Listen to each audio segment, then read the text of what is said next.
السلام عليكم البنات، كي راكم دايرين؟ مرحبا بكم معايا من جديد في روتينات بين البيت والعمل. رايحين نحضروا هذا الطاجين الساهل والاقتصادي.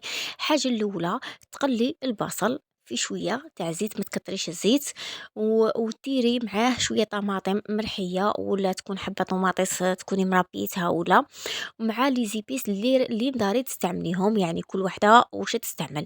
مثلا كيما انا درت شويه في الاحرار، يعني فلفل اسود، شويه زعفران وشويه سكنجبير، ودرت شويه ملح وقرنجويه كما راكي تشوفي. كنت محضره على جهه صدر دجاج عفوا، رحيته ودرت له تاني كلي زيبيس، فلفل والمعدنوس وشويه ثوم والفلفل الاسود والملح، وخليته على جهة وشكلته كما راكم تشوفوا على شكل دوائر، يعني كريات صغيرة. حليتها وعمرت هذوك الكريات بالجبن. يعني هنايا الجبن اللي عندك انتيا في الدار تنجمي تستعمليه، تاع الميزان تاع الحبة، يعني الجبن تاع البيدو، اي ماركة راها عندك، اي جبن راها عندك في الدار تنجمي تستعمليه. ولكن هنايا ماذا بيك تبلعي على هذوك الكريات مليح باش الجبن ما يخرج لكش هذا مكان، خاطر كون يخرج لك لاصوص تاعك تجيك شويه، تجيك بيضه. نكمل كاع الكميه كما راكم تشوفوا، ونديرها في هذاك الطاجين.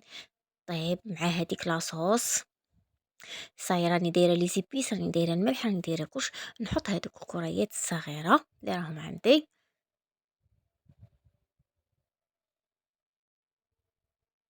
فوالا كما راكم تشوفوا. وندير نمرغ بشويه مع حامي، ما نكترش الماء، لخاطرش راكم عارفين هذه كفتة تاع الدجاج، وكفتة تاع الدجاج ولا لحم الدجاج يطيب بالخف، يعني ما يليقش نكتر الماء حتى تجيني صامته ما تجيش شابه.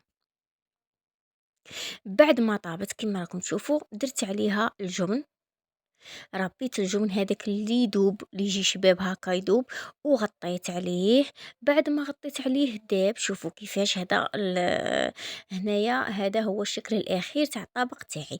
يعني طبق شباب بزاف وسهل، وما يديلك الوقت، ما يديلك المقادير بزاف. نتمنى تجربوا هذه الوصفة، ومع السلامه.